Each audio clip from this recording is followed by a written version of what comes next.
নোয়াখালী সদর উপজেলা ছাত্র দলের সংগ্রামী সভাপতি শাহিদ আহমেদ চৌধুরী বাবু। আমার মা বোনদেরকে সালাম জানাচ্ছি। পাশাপাশি আজকে আমরা একত্রিত হয়েছি কি কারণে, আপনাদেরকে ডাকছি আগামী 12 তারিখ, আর মাত্র 6-7 দিন আছে। 6-7 দিন পরে যে জাতীয় নির্বাচন, আমরা 2006 সালের পর থেকে কখনো মনে হয় যে আপনাদের বাড়িতে আপনাদের কাছে আসি, ভোট চাওয়া, ভোটে আপনাদেরকে নিয়ে যাওয়া এবং কি কোন রকম সরকারি সুযোগ সুবিধা কোনো কিছুই কিন্তু দেওয়ার সুযোগ হয় নাই। কারণ গত 17 বছর বাংলাদেশের ক্ষমতায় ছিল, তারা ভোটের ব্যবস্থা অত্যন্ত নাজুক করছে। ভোটের আগে মনে হইতো যে বোমাবাজি, ককলেটবাজি আরো অনেক ঘটনা ঘটতো। এবারে সুষ্ঠু পরিবেশ ভিতরে ভোট হবে, ভোটের ক্ষেত্রে একবারে অবাধ সুষ্ঠু ভোট হবে। ব্যালট টানাটানি, আগের মতো মানুষকে গেলে হামলা, এগুলো হবে না।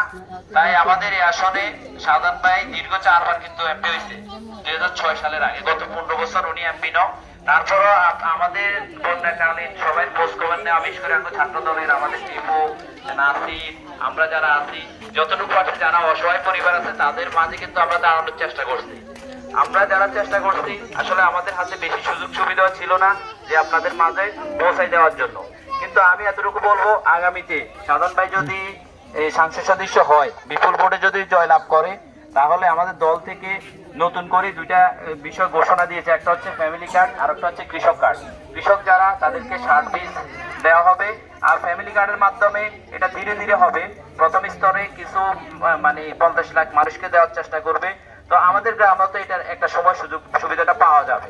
তো সেই আলোকে যে ফ্যামিলি কার্ড করছে সেটা হইতে একটু দেরি হইলেও বিএনপি ক্ষমতা আসলে এটা করবে। কারণ এটা বিএনপির কোন অঙ্গীকার, যেটা কোন স্বপ্ন দেখানো 10 টাকার চাউল খাওয়ানোর বিষয় ওটার মতো না। এটা ধীরে ধীরে হবে, সবার নামে হবে। আর একটা বিষয় হচ্ছে, আপনাদের বাড়িতে ধরেন বিধবা ভাতা বলেন অথবা বয়স্ক ভাতা, প্রতিবন্ধী ভাতা, যত রকম ভাতা আছে, এগুলোরও আসলে আমরা দীর্ঘদিন কিন্তু এগুলোরও কিন্তু আপনারা সুবিধা পান নাই। কি কারণ, ধরেন এই বাড়িটা আমার মনে হয় যে আমরাও ছোটকাল থেকে জানি, এই বাড়ি সবাই বিএনপি করে। আগ থেকে জানতাম। আমাদের এই গ্রামের মধ্যে মনে হয় যে এককভাবে এক বাড়িতে, আমাদের বাড়িতে কিছু আওয়ামী লীগের লোকজন আসছিল, হ্যাঁ, কিন্তু এই বাড়িতে এমন একটা অবস্থা, এই বাড়িতে কোনো আওয়ামী লীগ আসছিল এরকম কোনো আগ থেকে রেকর্ড নাই। আগামীতেও যেন এই ভোটও যেন এটা প্রমাণিত হয়। আর একটা বিষয় হচ্ছে,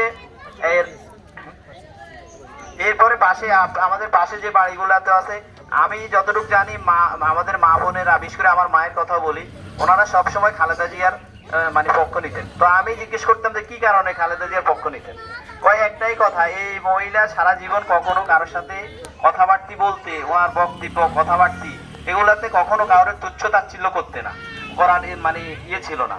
ওই হিসেবে ওনারা সবাই বলতেন। তাই বিএনপি পরিবারের সবচেয়ে বেশি ভোট কিন্তু নারীরাই বিএনপিকে ভোট দিত অতীতে। আরেকটা বিষয় হচ্ছে, বিএনপির মূল নীতি হচ্ছে কি জানেন? 4টা মূল নীতির উপরে বিএনপি প্রতিষ্ঠিত। প্রথমটা হচ্ছে আল্লাহর উপর বিশ্বাস ও আস্থা, দ্বিতীয়টা হচ্ছে গণতন্ত্র, মানবাধিকার, ন্যায় বিচার।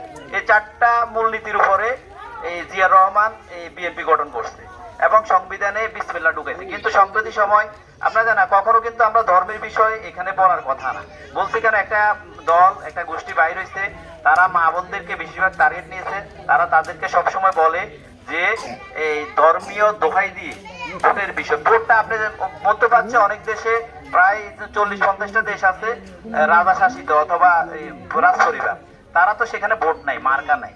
তো তারা কি জান্নাতে যাবে না? এটা হচ্ছে ভ্রান্ত ধারণা। এটা হচ্ছে আপনার যারা এটা বলবে যে ভোট দিলে জান্নাতে যায়, এটা হচ্ছে দুর্বল ইমানের লক্ষণ, অথবা মুনাফিক যারা, এরাই বলতে পারে। কিন্তু ধর্মীয় বিষয়টা হচ্ছে, আপনি রোজা, হজ, যাকাত দিবেন, পর্দার সহিত থাকবেন, হ্যাঁ, মিথ্যা পরিহার করবেন, সকল কিছু মিলিয়ে আল্লাহ যাকে খুশি তাকে জান্নাত জাহান্নামে প্রেরণ করবে। আমাদের কাজের উপরে জান্নাত জাহান্নাম নির্ধারিত। তাই কেউ যেন ভুল না বুঝাতে পারে, সে বিষয়ে লক্ষ্য রাখবেন। ভোট আপনার অধিকার। আমরা বিএনপির পক্ষ থেকে আমাদের এই বাড়িতে যারা আছে দায়িত্বশীল, তারা আপনাদের কাছে আসবে, ভোট কেন্দ্রে নিয়ে যাবে, যতটুকু সুবিধা ভোট কেন্দ্রে আসা যাওয়ার পথে সেটা দিবে। কাউকে ভুলভাবে উপস্থাপন করে এই ভোট আপনার অধিকার আপনি নষ্ট করবেন, হ্যাঁ, এটা যদি আপনি দেন, ভোটের কথা যদি এগুলো নিয়ত করে দেন। আমরা অনেকে আছে না, হজ করতে যাই, যদি আমরা যদি চিন্তা করি ওইখান থেকে